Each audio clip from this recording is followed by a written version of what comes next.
a todos y bienvenidos a un nuevo episodio del podcast de Hanna Fernández, A Guide to Live Well, una guía práctica para vivir bien en la que encontrarás charlas con los mayores expertos en salud y bienestar físico, mental y emocional. Esta semana vamos a volver a tirar de filosofía para intentar entender un poco mejor nuestro mundo. En agosto de 2020 tuve el placer de charlar con el doctor en filosofía José Carlos Ruiz sobre algunos de los conflictos que tenemos los seres humanos con la sociedad en la que nos ha tocado vivir. En ese episodio, es el número 73 y lo puedes escuchar en la app de Podimo, charlamos sobre la construcción de la identidad y sobre la amistad. Hablamos del hiperindividualismo que lo invade todo, de la búsqueda de la felicidad, o mejor dicho, de su encuentro. Y reflexionamos largo y tendido sobre la primacía de la conexión frente a la relación.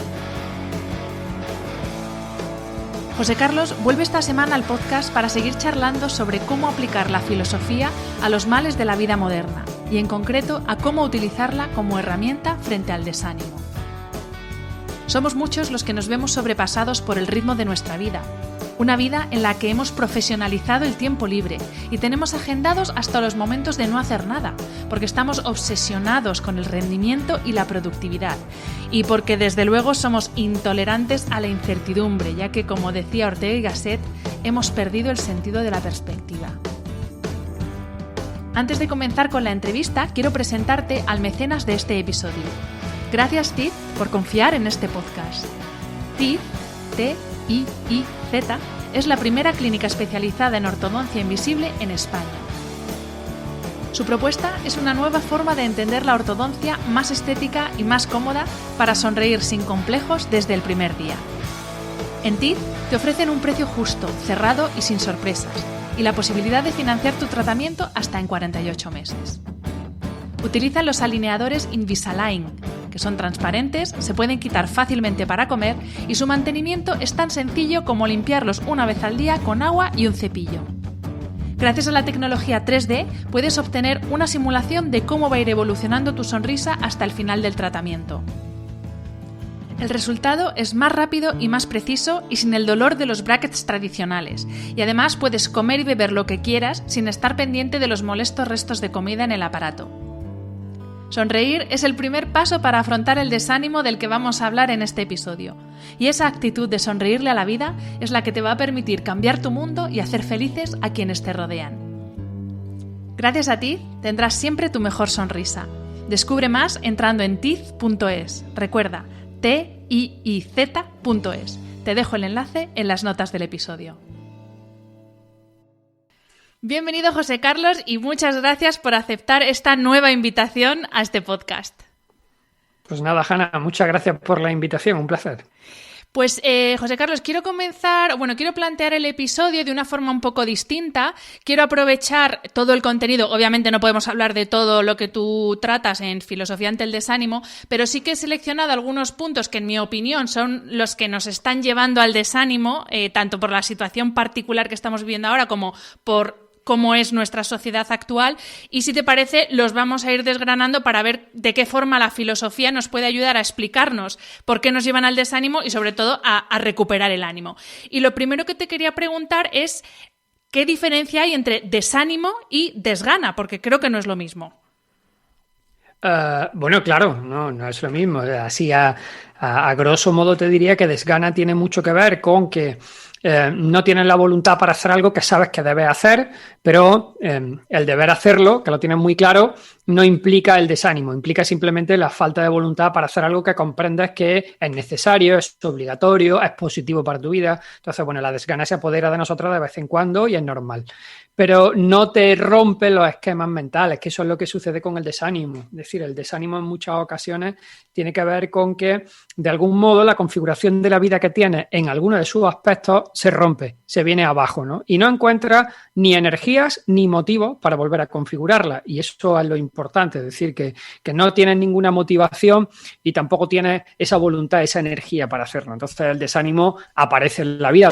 La a mí no me preocupa en exceso que el desánimo forme parte de la construcción de la identidad, porque es normal. Lo que sí me preocupaba cuando me puse a trabajar en el libro es que fuese crónico, es decir, que de alguna manera se filtrara por los poros de la identidad en muchos aspectos y se fuese anclando y sedimentando un poco ese pozo de desánimo pues en el amor, en la amistad, en el entretenimiento, en las relaciones de pareja y en el trabajo, ¿no? Y claro, cuando empecé a hacer el análisis, pues puse el foco en eso, en que el desánimo no fuese crónico. Si te parece, te voy a plantear la primera causa que para mí es motivo de desánimo y que tú lo tratas tanto en este nuevo libro como en otros libros anteriores, y de hecho algo hablamos en el otro episodio que grabamos, y es no saber quiénes somos ni quiénes queremos ser. Y aquí te quería plantear en concreto 3 conceptos de los que tú hablas. 1, la falta de identidad. 2, el exceso de identidad. Y 3, la poliidentidad, que es una cosa que me he inventado yo, porque claro, ahora como que queremos, y es a propósito de lo que leí en el libro de las máscaras que tú hablas, claro, ahora queremos ser tantas cosas, básicamente queremos serlo todo, que hay gente que tiene como, ¿no?, identidad múltiple. Bueno, voy a comenzar, si te parece, por la última, ¿no? Lo de la poliidentidad a mí me resulta... bueno, habría que darle una vuelta, ¿no? Sí, no el está concepto pulido. de poliidentidad, porque me parece quizá dramático desde el momento en el que hablamos de la construcción de una identidad hoy en día que duplica su campo de trabajo. Por una parte tienes la identidad virtualizada, lo que yo llamo el avatar, que todo el mundo se va fabricando uno y le dedica mucho tiempo, mucha atención y puede pasar, no digo que pase, ¿no? Que empieces a hibridar el mundo virtual con el mundo real y entonces pues se nos cuele esa figura de Narciso que se enamora de su reflejo en el espejo, pero que no se da cuenta, ¿no?, de que aquello es una identidad falsificada o que no corresponde con lo real. Y no creo que haya, fíjate, un exceso de identidades. De hecho, en el libro hablo de precisamente, tú hablabas antes del tema de las máscaras. Tiene mucho que ver con la civilidad. Richard Sennett, uno de los pensadores más curiosos de finales del siglo XX, hablaba de la falta de civilidad desde el momento en el que pensaba que habíamos perdido el uso de máscaras. La gente suele pensar que la máscara es algo pues, negativo y que falsifica, pero entendido desde la perspectiva de Sennett, me parece muy interesante recuperar las máscaras, y mientras más máscaras mejor, porque la máscara implicaba que ponías el foco de atención siempre en el otro, es decir, en los contextos en los que el otro formaba parte de la construcción de tu identidad. Y entonces teníamos una máscara para estar en casa con la familia, otra máscara para estar con los amigos, otra máscara para estar en el trabajo o en la universidad, otra máscara si vas a una cena, en fin. Sabía interpretar los contextos, ibas cambiando las máscaras y las máscaras lo que hacían era potenciar la civilidad, la capacidad de civilización, de mezclarte con distintas personas y con distintas esferas sociales, poniendo máscaras diferentes. Es decir, que la máscara lo que hacía era, en el fondo, facilitar esa transición a la comunicación con el otro y teníamos un montón de máscaras.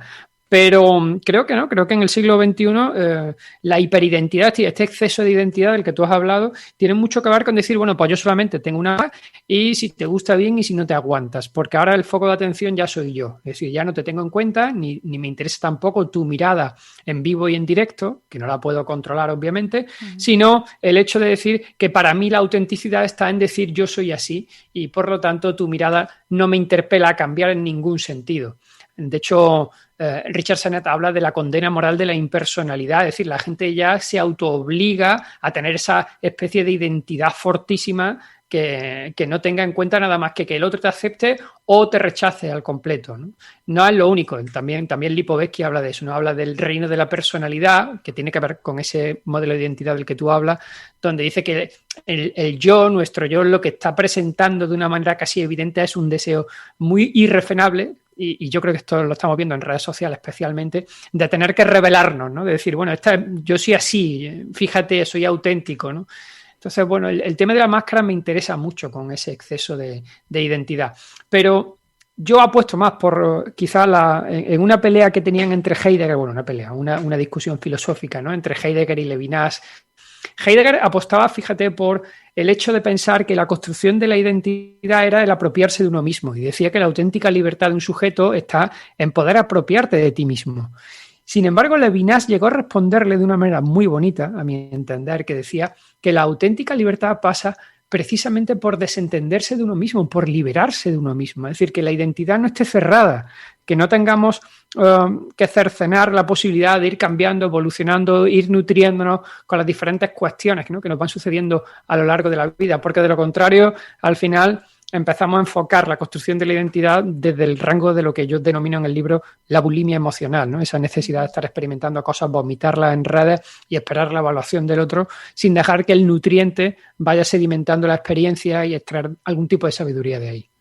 Has mencionado, claro, varias veces ya el tema de las redes sociales y yo cuando reflexiono sobre el tema de la identidad, es verdad que si lo aplico al ámbito digital, y quizá por ahí va más mi concepto de polidentidad, es que ya no es que reivindiquemos nuestra identidad como así soy yo, es que en redes sociales incluso creamos una identidad que no somos nosotros, ¿no? No sé si a eso es a lo que te refieres con nuestra falta de identidad. Bueno, no, no es que no seamos nosotros, es que lo que construimos en las redes sociales es un avatar, es la idealización del yo. Ajá. Es decir, la red social tiene el atractivo de crearte una identidad virtual donde tú vas a poner todo tu ahínco, todo tu tiempo, tu esfuerzo por idealizarte para que el otro te vea como tú quieres que te vean. Y entonces la frase que subes, el filtro que le metes a la foto, la reflexión que te has pasado mucho tiempo pensando, toda esa idealización del yo aparece en ese mundo virtual. Y claro, yo entiendo que esa identidad es muy atractiva porque tomas el control no solo de la construcción de tu identidad y lo tomas 100%, sino que además tienes la capacidad de controlar o teledirigir la mirada del otro hacia donde tú quieres que mire. Y esto en la vida real no pasa. Es decir, cuando tú sales a la calle, no puedes controlar la mirada del otro ni sus criterios de atención, pero en tu red social sí puedes decir, quiero que el otro vea de mi perfil esto y que conozca de mí exclusivamente esto y esté atento exclusivamente a esa parte. Entonces, bueno, entiendo que ese avatar cada vez más sea seductor, ¿no? Y esté sedimentando cierta identidad incluso en la vida real. Es decir, el problema muchas veces es que cuando apagas la pantalla y te miras en el espejo, la identidad virtual, que a lo mejor tiene una aceptación muy buena, no tiene nada que ver con la identidad real con la que tú te mueves por la calle, ¿no? Y entonces empiezas a perder desinterés en el mundo real, ¿no? La desgana de lo real, de lo que yo hablo en el libro, la desgana de lo real viene a veces por eso, ¿no? Porque ese criterio atencional que tú dedicas a la pantalla y que te da réditos, incluso emocionales, no te lo da la vida real cuando sales a la calle. Justamente de esa dualidad mundo digital, mundo real, era mi siguiente cuestión. Y porque tú dices en el libro, imaginad si hiciéramos algo parecido a lo que hacemos en redes, pero en el mundo real, es decir, ponemos mucho empeño, mucha dedicación, mucho esmero en cómo tratamos al otro, en dar siempre los buenos días con una sonrisa, en tener tu mejor versión siempre en todas las facetas de tu vida. Y ahí es verdad que si comparas el mundo digital con el mundo real es realmente hostil, si lo piensas, porque claro, la gente no va por la calle como ves que está la gente en redes sociales. Bueno, claro, si lo comparas con lo que hay en las redes sociales, no sabría decirte si la hostilidad está solamente en el mundo real, ¿eh? Bueno, yo no creo que sea hostil, yo creo que el mundo real es trágico, es decir, hay una tragedia, forma parte de la vida, hay momentos de comedia, hay momentos de drama. Lo que pasa que, claro, que si hemos estado ocultando la parte más dramática de la vida, especialmente, por ejemplo, con el confinamiento, donde apenas se ha visto sufrimiento a nivel mediático, ¿no? Y estamos diciéndole a la gente, oye, haz pública tu felicidad y todo aquello que te ponga contento, compártelo, ¿no? Y se le da el término compartir y exhíbelo. Sin embargo, aquello que te provoque dolor y sufrimiento, por favor, déjalo en tu ámbito privado. Y claro, pues tenemos una contradicción y es que pensamos que quizás la vida real sea, pues como tú dices, ¿no? Un poco, no te diría sufrida, pero no sé, tú has utilizado qué término has dicho de la vida real. Yo he dicho hostil, pero bueno, que es poco apetecible, hostil, que prefieres refugiarte siempre en lo virtual porque ahí siempre hay purpurina y unicornios, ahí seguro. Claro, pero ten en cuenta que es que lo virtual es muy seductor porque tienes mucho control de muchas cosas, ¿no? Mientras que la vida real, no, la vida real tiene esa magia de lo imprevisto en muchas ocasiones. Por eso también es cierto, ¿no? Que en la vida real nos permitimos las vacaciones morales a veces y desconectas y no quieres saber nada. Creo que en muchas ocasiones lo que hacemos es, y se ha visto en el confinamiento, ¿no? Nos hemos dado cuenta quizás de que estábamos cada vez más viviendo en un mundo de esparcimiento donde teníamos casi siempre repleto, ¿no? La agenda de actividades y donde la hiperacción se estaba imponiendo en la construcción de las identidades. Entonces no deja pozo ni sedimento. ¿Frente a qué? Pues frente a la necesidad de también equilibrar ese esparcimiento con un poco de recogimiento. el recogimiento implica la capacidad de poner el foco de atención en un control también del deseo, del placer, que si quieres luego lo hablamos, ¿no? Pero entiendo, ¿no? Entiendo que se pueda pensar que hay cierta hostilidad en el mundo real, que también lo hay obviamente en el mundo virtual, desde el plano en el que no nos están dando una pedagogía del sufrimiento. Es decir, estamos entrando en una especie de aleccionamiento de lo placentero, entre comillas placentero, ¿vale? En lo que nos hace feliz, en lo que nos estimula, en la activación del deseo, y sin embargo, la otra parte, la parte quizás más dramática de la vida, pues está, digamos, empujada al plano de lo privado, ¿no? Y esta provoca que cuando te llegue el sufrimiento, que te va a llegar porque forma parte de la existencia, o cuando te llega el desánimo, pues no tengas la capacidad referencial para salir de ahí por ti mismo. Y entonces, bueno, de ahí el auge de los libros de autoayuda, ¿no? Donde la gente, pues, cuando llega ese momento malo de su vida, no sabe cómo salir porque no ha tenido esa pedagogía del sufrimiento y entonces tiene que acudir a elementos externos. Uh-huh. Dices también en el libro, que yo lo he identificado para mí claramente como otra causa de desánimo, que muchas personas tienen la sensación de estar incompletos y que en lugar de llenar su vida, lo que hacemos es llenar nuestra agenda de cosas que hacer. ¿Cómo es posible que nos sintamos incompletos cuando realmente en el mundo, en la sociedad en la que vivimos, es bastante fácil, entre comillas, tener lo que en principio necesitamos para sentirnos completos, ¿no? ¿Cómo convive el sentirse incompletos con todas las posibilidades que tenemos a nuestro alrededor? Claro, a ver, si supiéramos qué es lo que realmente necesitamos para sentirnos completos, lo haríamos. El problema está en que yo creo que no lo sabemos, ¿no? Es una sociedad muy que funciona con criterios de velocidad muy altos, ¿no? Y también de aceleración. De hecho, yo creo que lo inmediato se impone cada vez más. Y esto implica, cuando tú vives en un mundo muy inmediato, que hay poco tiempo para la reflexión. Es decir, que necesitas tomar distancia y no puedes hacerlo porque tienes una agenda muy cargada, ¿no? Y como no te separas de lo inmediato, al final lo que te sucede es que el foco con el que tú te manejas es un foco que va hacia lo inminente, ¿no? Y la apertura de ese foco, como si fuese una cámara, ¿vale? Bueno, pues la apertura de ese foco es muy estrecha. Entonces, es como si fuésemos todo el rato con una turbotemporalidad corto, presionando por ir, pues, detrás de la próxima experiencia, de la próxima actividad, etcétera, etcétera. Y entonces el entorno apenas lo percibes cuando corres mucho, porque lo que te fijas es lo que está delante de tus narices. Y el resto, lo que le sucede es que se desenfoca. Entonces, claro, cuando estás tan pegado a lo urgente, que creo que es lo que nos pasa, al final miras la vida muy de cerca y condiciona la vista, es decir, lo que tú estás viendo en ese momento, y también el pensamiento a algo exclusivamente próximo. Y reduces muchísimo ese campo de mira. Y las consecuencias terribles porque te falta la perspectiva. Entonces, claro, no me extraña que la sensación de estar incompleto sea grande cuando solamente te centras en lo que tienes exclusivamente delante, ¿no? Y te pongo el ejemplo de la agenda, ¿no? Desde cómo en muchas ocasiones esa hiperacción de la que tú hablas o de esas opciones que te da la vida, que todas las conocemos y son accesibles, pues también se convierten a veces en una tiranía, ¿no? Antes la agenda tenía un plano exclusivamente o principalmente profesional. Es decir, tú tenías una agenda que se circunscribía, yo no sé si te acuerdas tú, pero yo lo recuerdo en casa, era una especie de libreta, ¿no? Incluso a veces de cuero y tal, donde se apuntaban las cosas relacionadas con el mundo del trabajo o con el mundo del colegio, ¿no? Y cuando llegaba a casa, pues la agenda se quedaba en un sitio y ya no tenía peso específico en la configuración de tu vida privada. Es decir, era muy raro que apuntases en la agenda eventos de tu vida privada. ¿Por qué? Pues porque había un tiempo libre donde tú tenías más o menos claro lo que querías hacer, porque había una repetición, una sedimentación, un ritual, y lo demás estaba desprogramado. Es decir, había una improvisación, había pues, cierta creatividad a la hora de ocupar ese tiempo libre. Es decir, que teníamos un poco de control y también nos dejábamos llevar en ese tiempo libre. Pero si no tomamos el control, al final lo que sucede es que la agenda se impone ante ti. Yo ahí cuento en el libro que a mí me pasó de levantarme una mañana y encontrarme que como yo comparto agenda familiar, agenda profesional y con algunos más, pues y con los amigos, de repente te levantas un día y te encuentras 3 apuntes en una agenda de lo que vas a hacer ese día y no lo has hecho tú ninguno. Con lo que ya no eres dueño ni siquiera de tu propia agenda. Entonces, creo que el concepto de hiperacción, ¿no? O de ocupar espacio, la sensación de estar incompletos cuando tú tienes tal cantidad de actividades que están puestas constantemente en la agenda de la que a veces ya no eres ni dueño, hace que empieces a experimentar la vida a través de una concatenación de hechos cerrados, uno tras otro, tras otro, tras otro, que van eclosionando cada hecho porque está apuntado en la agenda y cuando lo acabas desaparece, aparece como un check, es decir, ya lo he chequeado, lo he hecho, y no existe continuidad, ese es el problema. Es decir, que cada anotación que haces en la agenda es una anotación particular de un evento particular, muy singular, que al final no tiene interconexión con otros eventos y entonces era una especie de atomización en la construcción de esa identidad donde no hay una línea continua.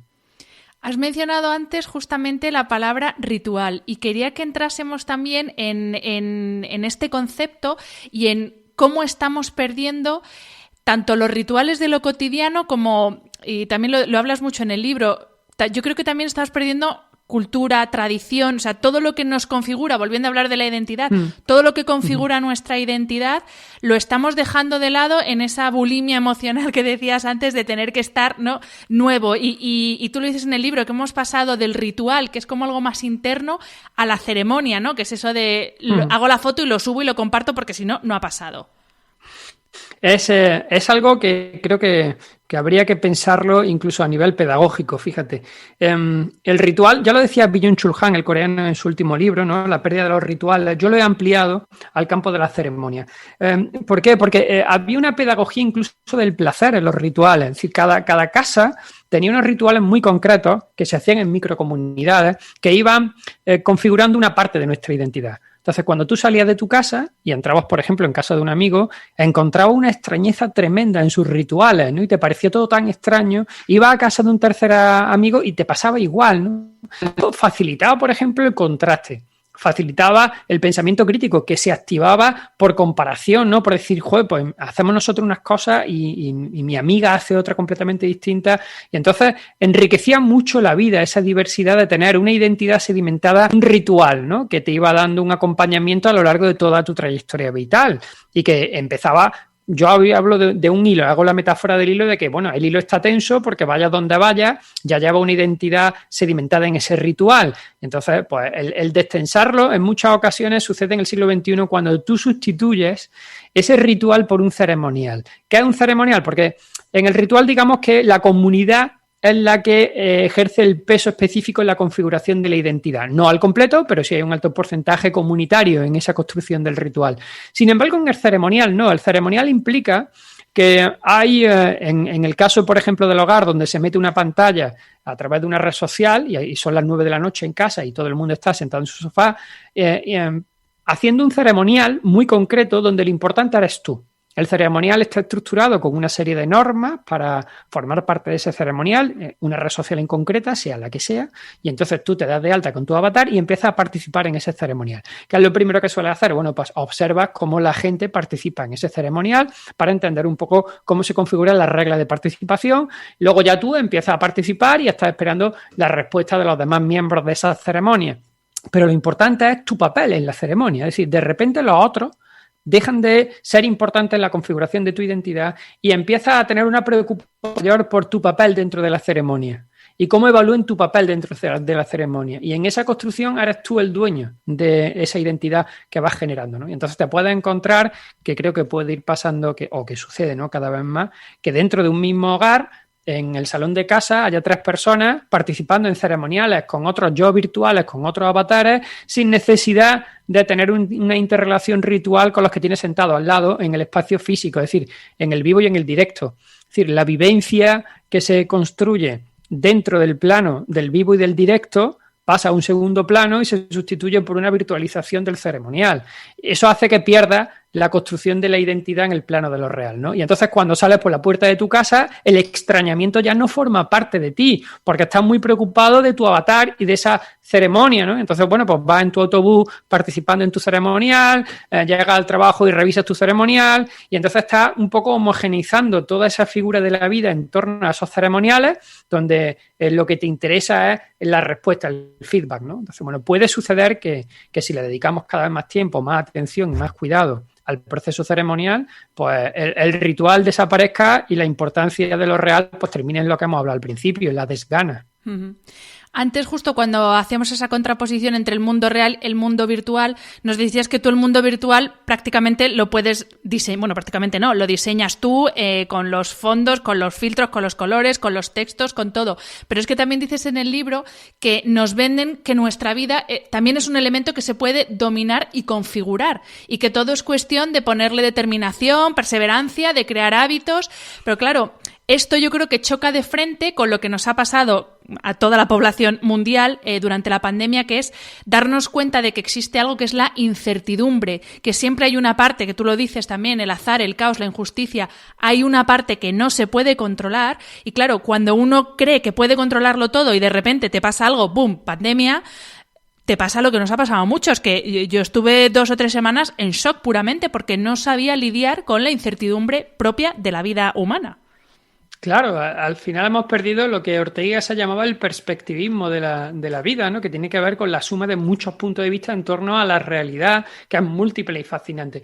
Pero en dos planos, tanto en el real como en el virtual, se ha ido modificando mucho esa percepción de lo que se supone que es lo incontrolable de lo real. Y claro, yo entiendo, ¿no?, que a nivel productivo, interese decirle a las personas que son los dueños de su propia vida. Y que si se apropian de su propia vida, pues podrán llegar a lo que les dé la gana constantemente, ¿no? Y entonces eviten o digamos oculten esa parte de la vida que tiene que ver con el caos o con la injusticia o te diría con la endogamia, ¿no?, que está muy asentada en nuestra sociedad, o incluso con el factor como la suerte, que ya incluso hay muchos libros que te dicen que tú puedes controlar la suerte o que eres capaz de controlar el azar. Y claro, esos discursos motivacionales que ocultan, ¿no?, el caos o la injusticia o la endogamia y tal, tienen un interés muy productivo que termina siendo muy rentable a un sujeto que considera que puede ser el dueño completamente de su vida sin tener en cuenta cuestiones tan importantes como, por ejemplo, sus circunstancias.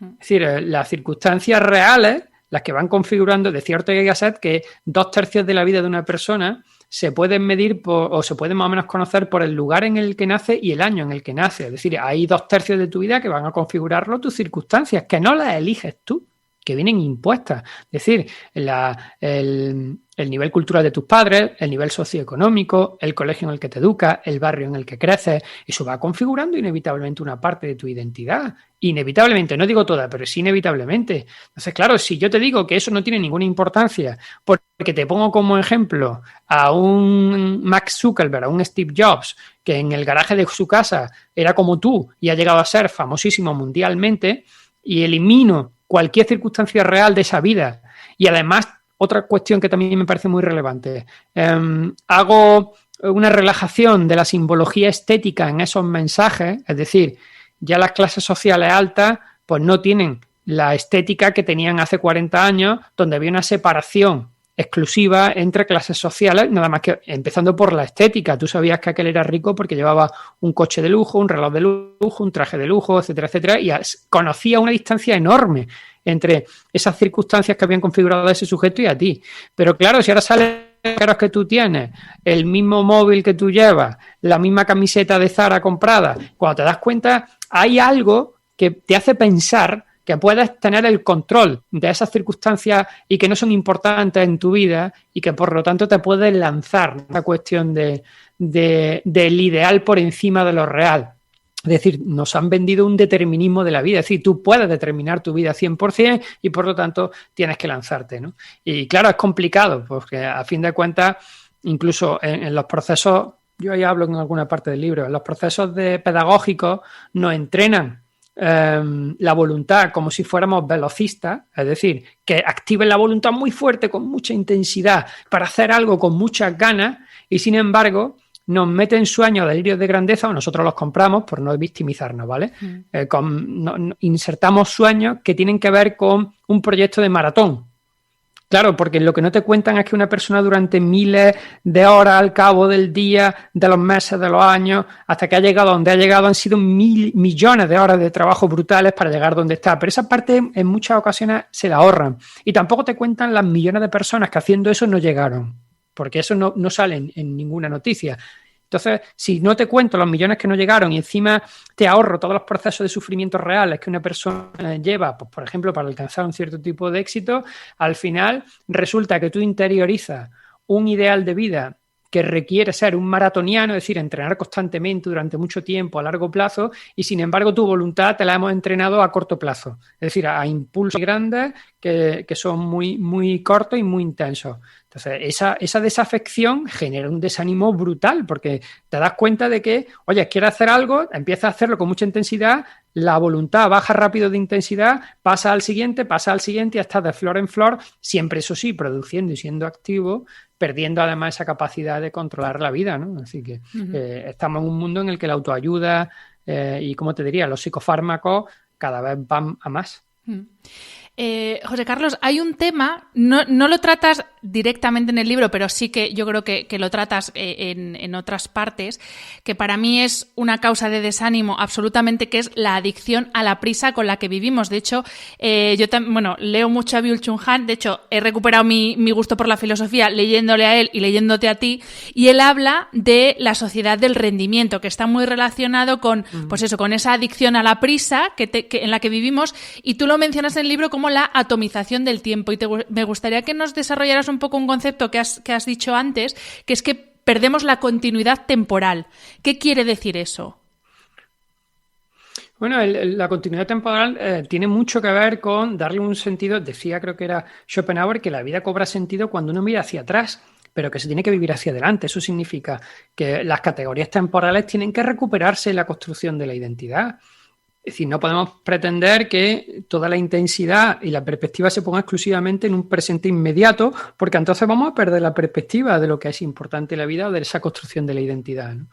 Hay una sociedad que aboga mucho, por ejemplo, porque nos convirtamos en personas inconformistas, de manera que incluso la capacidad de disfrutar de la vida con respecto al rendimiento que lleva en esa sociedad del rendimiento de la que tú hablas es casi absurda. Es decir, te están diciendo que te autoexplotas en el sentido de que des lo máximo de ti todo el rato en todas las facetas, pero no te dicen cuando lo consigas, párate y disfrútalo durante mucho tiempo y repítelo. No, eso no te lo dicen. Entonces, claro, estamos entrando en una sociedad que exige una atomización en todo lo que se hace con una intensidad altísima. Yo hablo de una horizontalidad intensa en cualquier aspecto de la vida. Digo cualquier aspecto, te voy a poner ejemplos. Es decir, ahora hacer una lista de la compra requiere una intensidad muy alta y un tiempo y una dedicación para saber todos los ingredientes sanos, lo que nos viene bien para el organismo, hacer la compra perfecta, ir al sitio más adecuado, saber cómo reciclar esa comida en cada momento. Entonces, vale, bien, esto es la lista de la compra, requiere una intensidad y un tiempo, se la dedico y hago la mejor lista de compra y veo programas nutricionales y me entero. Pero es que cuando voy a apuntar a mi hija a una actividad extraescolar, quiero la mejor actividad extraescolar, la más productiva, me he comprado libros de nuevas pedagogías, he analizado su futuro, etcétera, etcétera. Vale, bien, ya le hemos dedicado también tiempo a eso y a intensidad. Tercera cosa, pues con mi pareja, quiero fomentar una relación de pareja mejor, entonces me compro libros para entenderlo, voy a una terapia con mi pareja, buscamos afianzar la relación, vamos con intensidad. Lo mismo pasa con el trabajo, incluso con el tiempo libre. Ya no solamente quiero salir a correr, quiero saber si soy pronador o supinador, quiero superarme y competir conmigo mismo y extraer lo máximo. Claro, cuando te das cuenta, tú dices, joder, he ido a cada cosa con un nivel de intensidad altísimo, dándole una importancia brutal, porque parece que todo es muy importante constantemente. Y entonces hemos perdido esa capacidad de volver a jerarquizar la vida en una línea de arriba a abajo y decir, oye, pues mira, tiene que haber una continuidad y una jerarquía, porque si no, el agotamiento es brutal y al final del día acaba exhausto, pero por mil cosas las que ha sido con tanta intensidad precisamente porque no ha sido capaz de jerarquizar la vida, ¿no? Esa atomización del tiempo tiene que ver mucho con acudir al instante para extraer siempre la esencia, ¿no? Para conseguir sacar todo lo que pueda de productividad de ese instante en el que estás viviendo, ¿no? Y al final, pues, pierdes la capacidad de jerarquizar, por ejemplo, el placer, que a mí me parece que joder, para mí es muy doloroso ver cómo cada vez activamos más el deseo, es decir, el deseo le ha ganado ya la partida al placer. Hemos perdido la capacidad de disfrutar de la vida, porque el deseo se ha convertido en un activo social. Te han dicho que el que desea es una persona proactiva, ilusionante, emprendedora. Es decir, el estigma que antes tenía desear, que te decía, hombre, intenta no desear mucho porque va a ser un desgraciado y tal. No, ahora ese estigma ha desaparecido y de repente el deseo es el nuevo sum sum corda de la construcción de la identidad, porque entonces son personas maravillosas y proactivas, ¿no? Y el placer, pues, ha pasado de ser algo pedagógico que se repetía porque activaba el deseo, es decir, tú tenías un placer que habías sedimentado con tu familia, con tus amigos, que te encantaba y que lo repetías constantemente, con lo que activabas el deseo para conseguir un placer que ya conocías, porque tenía una pedagogía. Bueno, pues eso desaparece y el placer se convierte en un elemento pasivo que puede ser incluso una rémora en la construcción de la identidad. Y te pongo ejemplos muy tontos. No hace mucho, antes de la pandemia, recuerdo que fuimos a un restaurante unos amigos y estuve con los amigos en un restaurante que nos gustó mucho, la cosa estuvo muy bien. Total, que 2 semanas antes de la pandemia, habían pasado 3 meses y dijimos, oye, volvemos. Y dijeron, no, ¿para qué vamos a volver? Vamos a probar otro. Yo le dije, joder, pero si estuvo muy bien el restaurante. Es decir, hemos experimentado el placer de la comida que tuvimos, nos pusieron un reservado, nos atendieron de lujo, aquello fue excelente, vamos a repetir. Entonces, no, porque repetir implica perder una oportunidad de experimentar algo nuevo. Y yo le decía, ya, pero es que si tenemos uno que nos gusta, ¿por qué no sedimentamos un ritual en torno a esto que nos gusta? Pues no, la gente empieza a ver que si tú sedimentas ese ritual y vuelves a una experiencia placentera que ya has tenido, estás perdiendo la oportunidad de experimentar nuevos placeres, que no sabes si los vas a conseguir, porque luego vas a otro restaurante y ya no te gusta tanto y ni te lo has pasado tan bien, con lo que entonces lo que has perdido es la oportunidad de recuperar el placer que ya aprendías, ¿no? O incluso pensamos que va a ser menos placentero porque ya lo conocemos, ¿no? Que eso también es un ¿sí? error en esa necesidad de que todo sea nuevo, porque parece que ya no vas a disfrutar, como ya lo has vivido una vez. Y era todo lo contrario, porque cuando tú conoces el placer, la relajación, además activas el deseo, tú controlas el deseo para llegar a ese placer, mientras que de la otra manera es el deseo el que te activa a ti constantemente hacia cosas nuevas. Entonces, es una carga en la construcción de la identidad diferente, ¿no? Porque cuando ya has probado algo, incluso puedes salivar antes de llegar porque conoces el placer que vas a experimentar. Y luego incluso depende mucho también de la subjetividad de ese momento, pero ya conoces el placer. Es decir, esa pedagogía del placer que teníamos era la que hacía que cada verano pues yo quisiera ir a las fiestas del pueblo que ya conocía y me la había pasado muy bien y sabía más o menos los rituales que teníamos, o cuando llegaba el momento de irse a la playa en verano, pues sabía dónde quería ir, lo que quería hacer. Es decir, tenía esa pedagogía del placer, pero la neofilia, es decir, esta obsesión porque la novedad es buena sin haberla sometido a criterio, hace que la gente considere que repetir significa perder oportunidades. Se está estigmatizando la repetición. Me viene muy bien que hables de neofilia para plantearte mi siguiente causa de desánimo, que es el desprecio de la experiencia, en el sentido de desprecio de lo que ya conocemos por estar siempre buscando lo nuevo. Y de hecho hay un libro que a mí me gusta mucho de Carl Honoré, que es Elogio de la experiencia, y que yo creo que también es un poco lo que tú propones en el capítulo sobre la edad, que es que, pues eso, porque alguien tenga experiencia o edad, es como ya es un trasto viejo y no somos conscientes de la sabiduría que no dan los años en sí, sino el ir acumulando vida en los años, ¿no?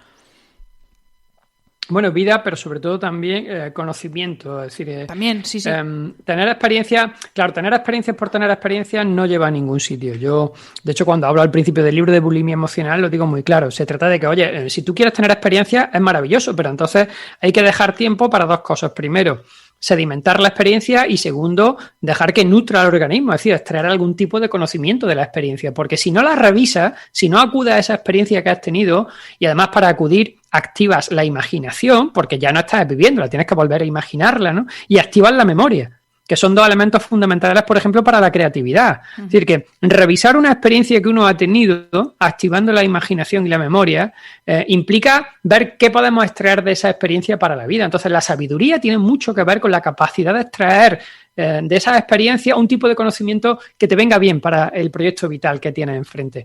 Lo que sucede es que estamos perdiendo esa capacidad de entender que la experiencia es un eje vertebrador de nuestra realidad, sobre todo si hablamos de una experiencia en vivo y en directo, es decir, una vivencia. La vivencia se hace en vivo y en directo, pero si dedicamos cada vez más tiempo y más energía a experimentar el mundo virtual, es decir, a funcionar con nuestro avatar, pues perdemos la capacidad de vivenciar algo, porque lo que estás haciendo en muchos casos es moverte en el plano de lo virtual y no en el plano de lo real. Y con respecto a los ancianos, creo que es un tema de negligencia. Yo en el libro creo que lo llamo así, es decir, tenemos un proceso de negligencia ante lo que consideramos ancianos que desde nuestra perspectiva de la productividad empiezan a ser sujetos no válidos para mucha gente. Es decir, que el sujeto se empieza a considerar un activo Y como los ancianos ya no están activos en muchos casos, pues porque están jubilados, pues ese tipo de violencia, entre comillas, sobre las personas que ya no están activas o que han cumplido su ciclo productor, los convierte en gente difusa que no forma parte del concepto social, ¿no? Yo hablo del efecto retrato, que me parece que es muy singular de lo que está pasando. Es decir, cuando tú coges la cámara del móvil y vas a hacer una foto y pones el efecto retrato. ¿Qué es el efecto retrato? Pues que el yo se percibe precisamente como lo importante, ¿no? Y además una especie de autosuficiencia. Y lo que hace es que difumina todo lo que hay alrededor que no le interese en la foto. Se ve de fondo, es decir, tú intuyes que hay, pero no interesa ni importa, ¿no? Entonces, las sociedades tradicionales, antes, donde casi todo era mucho más pausado, las personas más ancianas lo que tenían era una experiencia de lo real. O sea, fíjate, claro, tú tenías a tu abuelo, a tu abuela, a tus padres que habían vivido y conocían la realidad y tú hablabas con ellos y te dejaban una serie de enseñanzas que estaban basadas en lo real y en una realidad, además, que estaba en consonancia casi siempre con lo que sucedía en comunidad. Y sus conocimientos eran importantes para adquirir la construcción de tu identidad, sus consejos, sus criterios, etcétera, etcétera. Pero de repente cambian los tiempos y empezamos a percibir, yo creo de una manera muy cruel además, que como el mundo virtual está ganando enteros en nuestra atención y en nuestro desgaste temporal, pues entonces ya los conocimientos que ellos tienen del mundo real parecen, y digo solamente parece, que ya no son relevantes para la sociedad contemporánea y lo estamos dejando en un segundo lado. Es decir, la experiencia que la gente en la vida real ha ido acumulando en algunos casos, pues empieza a pasar a un segundo plano precisamente porque la virtualización de la vida está empezando a imponerse. Bueno, es que forma parte todo al final de esa sociedad del rendimiento, ¿no? Que parece que como ya pues las personas mayores ya no rinden, no son productivas, igual que cuando hablábamos del tiempo libre, tú lo dices en el libro, la profesionalización del tiempo libre, de agendar hasta lo que vamos a hacer en esos momentos de dolce far niente o calma chicha andaluza, que me encanta la reivindicación que haces de este concepto, porque claro, como vivimos tan obsesionados con el rendimiento y la productividad, ya hemos dejado, o sea, ya vemos el aburrimiento como algo malo. Esto lo vimos también en el otro episodio. Y claro, el aburrimiento es un poco la antesala de la curiosidad y de el querer seguir descubriendo, ¿no? Vamos a retomar este tema que me pareció muy interesante cuando lo hablamos la otra vez, José Carlos. Sí, bueno, claro, es que yo creo que estamos en un momento muy curioso y paradójico porque tenemos un aburrimiento agitado. Es decir, cada vez nos aburrimos más, pero nos ponemos muy nerviosos dentro de ese aburrimiento, mientras que antes te aburrías y lo que hacías era, bueno, pues te dabas contra una pared, decían en casa, o te calmabas muchísimo. Es decir, la calma chicha andaluza tiene mucho que ver con los veranos que yo pasaba aquí en Córdoba de 4 a 6 de la tarde, donde no había nada que hacer, absolutamente nada que hacer, porque el calor era inmenso, en la casa pues no se podía hacer mucho ruido y te dejabas llevar y punto pelota y construías 1000 cosas si hacía falta, ¿no? Es una época, la nuestra ahora contemporánea, muy complicada. Yo creo que se generan muchos frenesís, es decir, vamos con frenesí a muchas cosas, pero ese frenesí cada vez es más efímero, fíjate, es decir, se diluye, ¿no? Hay una falta de prolongación quizás del frenesí en el tiempo, quizás de intensidad, que además, si no la tenemos, pues entonces no favorecemos esa languidez, que me parece una palabra muy bonita, ¿vale? La languidez, dejar que el tiempo se elongue, ¿no? Sin demasiado que hacer, ¿no?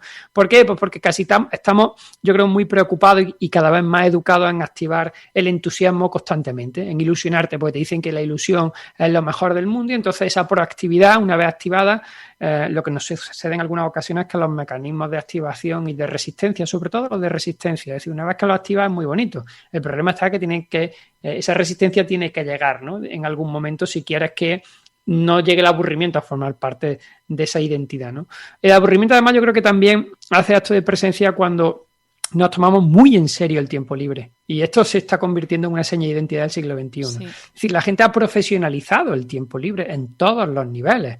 Ya no solamente en el deporte, sino en todo. Es decir, en la formación, en lo que te exige. Es decir, le exige al tiempo libre una plena realización, porque si no consideras que lo estás perdiendo. Con lo que cuando tú le exiges al tiempo libre una plena realización, una productividad, lo que estás haciendo es bloquear la posibilidad de disfrutar del ocio. Es decir, el placer que te da no tener ninguna presión sobre aquello que haces que te gusta o que te deleita, pues termina fundamentando un tipo de ocio que está sometido a unos estándares de productividad que termina convirtiéndose en algo aburrido o exigente, ¿no? Cuando en realidad debería ser todo lo contrario. Entonces, el entretenimiento además pierde esa capacidad bonita de distracción.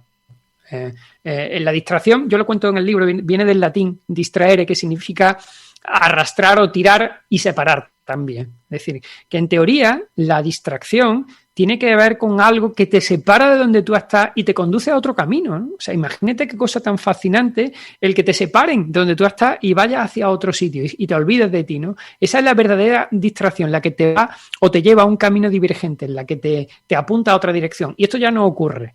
Porque cuando vamos a entretenernos, jugamos con un espacio y un tiempo que ya está cubierto por una oferta titánica de entretenimiento, donde lo que te dicen es, ve probando, venga, esto y esto y esto y esto y esto y esto, ¿no? Y todo está construido, es decir, es un entretenimiento que viene construido del exterior hacia ti y que tú intentas ir encajando constantemente en todos esos procesos de entretenimiento que en múltiples casos llegan a la saturación y en otras no te entretienen como tú crees que deberían de entretenerte, con lo que no paras de cambiar de entretenimiento buscando algo que te llene, ¿no? Porque el entretenimiento no te está separando de ti. Es decir, tú sigues pensando que tiene que encajar en ti ese modelo de entretenimiento. Entonces, bueno, ahí dedico un capítulo entero a estos procesos del entretenimiento contemporáneo, que yo creo que se nos está yendo un poco de las manos. Totalmente, sí, sí. Sobre todo eso, el que ese entretenimiento también tiene que ser algo productivo y al que le saquemos un rendimiento. Entonces, claro, la sensación de frustración después de, pues por lo mismo te apetece estarte una tarde de domingo viéndote una serie que te gusta en Netflix,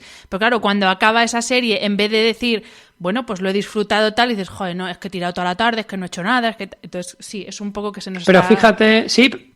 Pero fíjate eso de las series, que ahora están muy de moda, en muchos casos no le damos la oportunidad a la serie de que nos guste. Es decir, cuando lleva 20 minutos del episodio primero de la serie, lo quitas pues dices, esto es un rollo, a mí esto no me llena la atención. Sí. Y a lo mejor la serie necesita educar tu gusto, pero no dejas que te eduquen el gusto, es decir, no dejas la oportunidad de separarte de tu propio gusto, de tu criterio estético para experimentar nuevos criterios estéticos, no, le exiges que desde el principio se adapte a ese criterio estético que tú tienes, ¿no? Y entonces cambias de serie y va a otra, y va a otra, y va a otra, lo mismo que a lo mejor en el gimnasio, que te apunta a una actividad, vas 2 días, no termina de llenarte mucho y la dejas y te vas luego a otra, y luego a otro, y tú dices, joder, no das tiempo a lo que debería de ser el separarte de tu criterio estético para experimentar nuevos criterios estéticos y ver si te funcionan o no te funcionan. No, ya no dejamos esa capacidad de experimentar. No, porque claro, tiene que haber rendimiento, pero además el rendimiento tiene que ser inmediato, porque es esa prisa con la que vivimos, que tiene que ser ya. Sí. Efectivamente. José Carlos, mencionas a lo largo del libro, en varias ocasiones, hablas de la filosofía estoica, mencionas a algunos pensadores estoicos, y tenía yo muchas ganas de plantearte el tema del estoicismo, porque sobre todo en redes sociales hay una corriente cada vez más fuerte en defensa del estoicismo, ¿no? Y de vivir ahí con esa voluntad férrea, vaya, como si fueras un guerrero espartano 24 horas al día, pero claro, a veces a mí me apetece dejarme llevar por el hedonismo, entonces yo sí que es verdad que veo un poco, a veces me digo, joder, es que yo debería tener esa voluntad, ¿no? Y esa disciplina para conseguir lo que quiero. Y no sé, me gustaría que nos hablaras un poco de estas dos corrientes. Sé que esto da para muchísimos podcasts, pero bueno, para introducir el tema y así ya te lanzo la caña para un tercer episodio sobre estoicismo. Mira, a ver, es cierto, yo utilizo los estoicos, pero creo que lo utilizo muy poco porque poquito, aquí solo me interesan dos planos de ellos en este libro, ¿no? Es verdad que hay una moda del estoicismo, pero creo que en muchos casos descontextualizada. Es decir, el estoicismo de Epicteto todavía lo puedo entender porque era un esclavo romano que vivió una vida pues muy austera por elección propia, pero los grandes estoicos como Séneca o Cicerón llegaron a ser o sea, que disfrutaban de una vida placentera, con cierto hedonismo, pero tenían muy claro que no había una dependencia de lo material, que en el fondo sería un mensaje estoico pues, muy fundamental para el siglo XXI. Decía, oye, pues mira, se trata más de hacer un trabajo interno, emocional y también de proyección de tu identidad, que de no disfrutar de los placeres materiales que te da la vida y del hedonismo incluso más allá de esos placeres materiales. De hecho, el hedonismo básicamente lo que te viene a decir es que intenta buscar aquello que no te provoque dolor. O sea, ni siquiera te incita al placer, sino que enfrenta el placer desde una ausencia de dolor, de sufrimiento, que tampoco está mal entendida, ¿no? Pero todos los hedonistas, empezando por Epicuro, ponían el foco de la identidad del hedonismo y del placer en la amistad. Y de hecho por eso traigo yo creo que a Cicerón, que lo utilizo para dos cuestiones en el libro, para la amistad y para la vejez. Es decir, me interesa la perspectiva de un estoicismo no desde el sentido de un guerrero que lucha contra sus instintos interiores y tal, pues porque lo veo muy complicado y me parece que además un ejercicio que te traería pues en el siglo XXI quizás una frustración enorme, pero sí para decir, oye, pues Cicerón tiene muy claro que un estoico tiene que tener muy claro dónde están sus amistades y cuáles son las valoraciones de esas amistades. En el siglo XXI, además, donde se ha virtualizado mucho las relaciones sociales, creo que son importantes.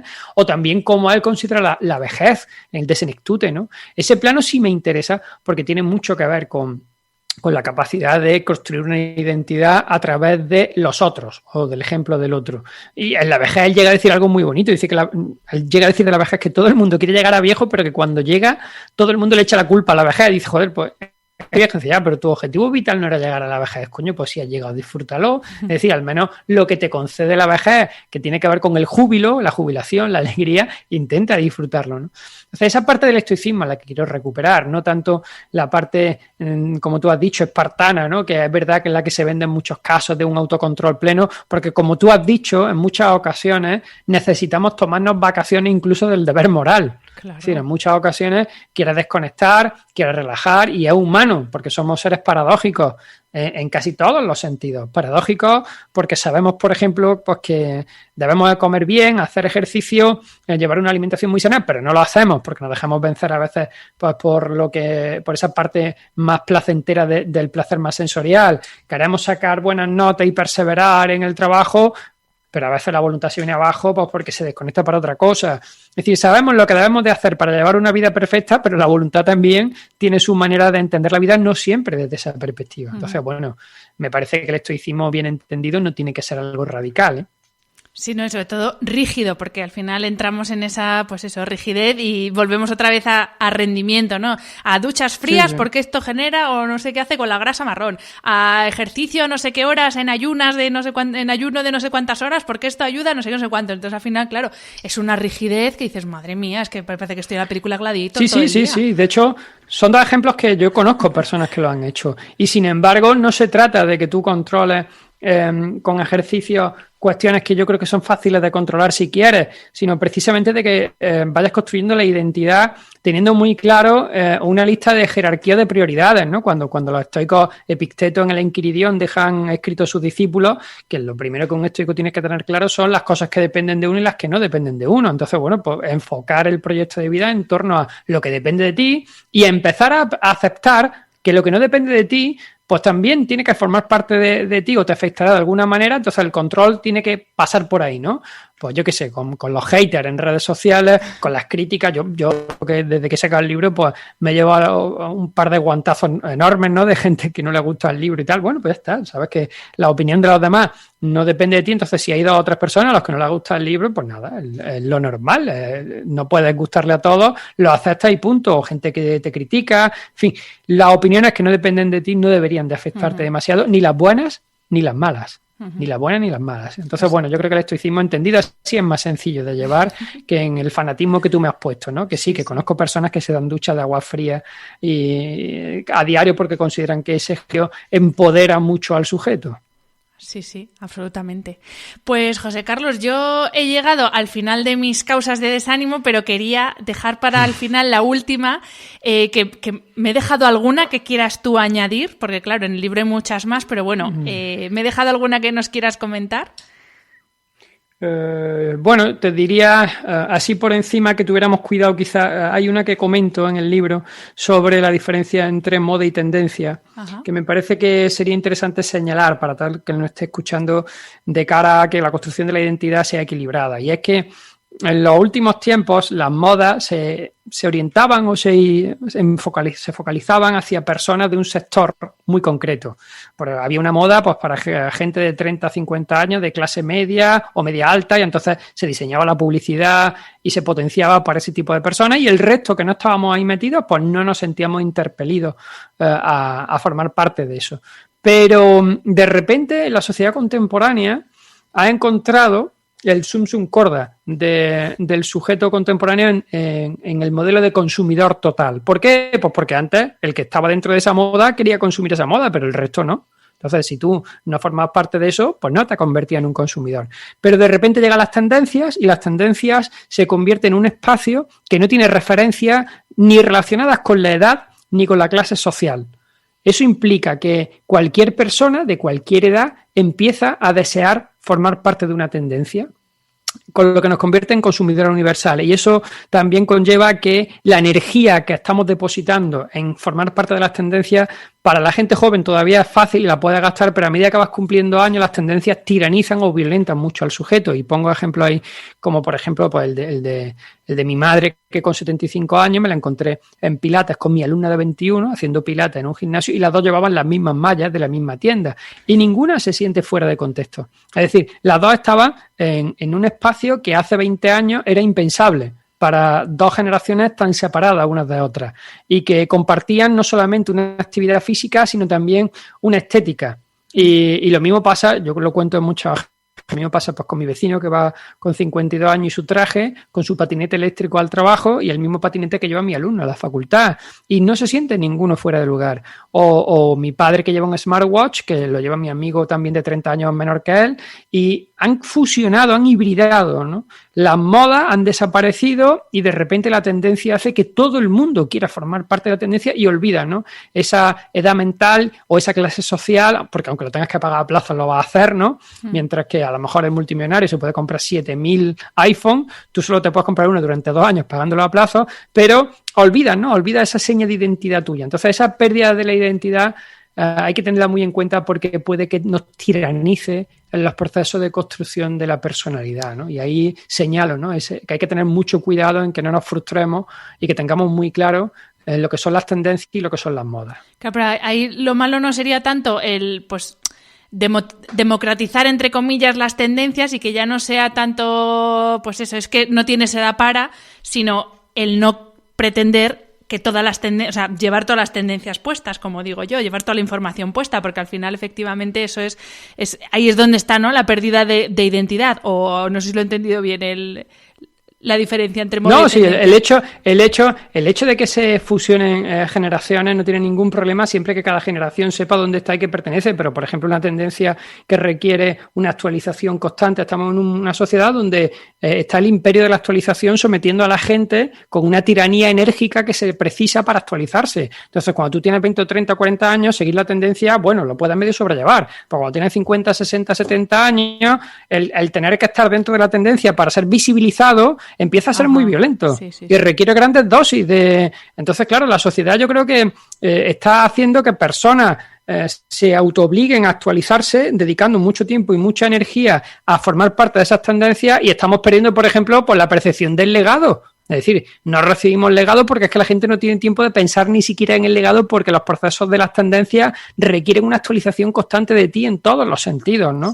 Sí. Y al perder ese segmento generacional, pues quizás estamos perdiendo esa referencia de la que tú hablabas al principio, de la experiencia de los ancianos, de los mayores, ¿no?, que precisamente para ser visibilizados en ese efecto retrato de la sociedad, pues están intentando darse de alta, hacer deporte, es decir, con ese proceso de energía lo más actualizado posible para que lo tengamos en cuenta, ¿no? Y al final pues está la negligencia de la que hemos hablado. Sí. Pues, José Carlos, aquí termina la entrevista. Como siempre, se me hace cortísimo. Te tengo que dar las gracias por el libro. A mí, personalmente, me ha encantado. Lo recomiendo y además creo que es muy necesario. Es muy necesario leer filosofía, y sobre todo filosofía ante el desánimo, que yo creo que es un momento en el que más o menos estamos todos ahora un poquito perdidos, y de verdad que lo recomiendo. Así que gracias por el libro y gracias por dedicar otro ratito a este podcast. Pues nada, gracias a ti, Hanna, por la invitación y nada, que tengas buena semana. Igualmente, y como siempre, a los que nos estéis escuchando, muchas gracias por estar al otro lado y hasta la semana que viene. Espero que hayas disfrutado del episodio. Me ayuda mucho conocer tu opinión y tus sugerencias para este programa. Si quieres escribirme, puedes hacerlo a través de mi página web hannafernandez.es, donde encontrarás las notas sobre cada episodio y recursos adicionales. Y también puedes hacerlo en mi cuenta de Instagram, hannafr. Mil gracias, como siempre, por estar al otro lado. Nos escuchamos en el próximo episodio.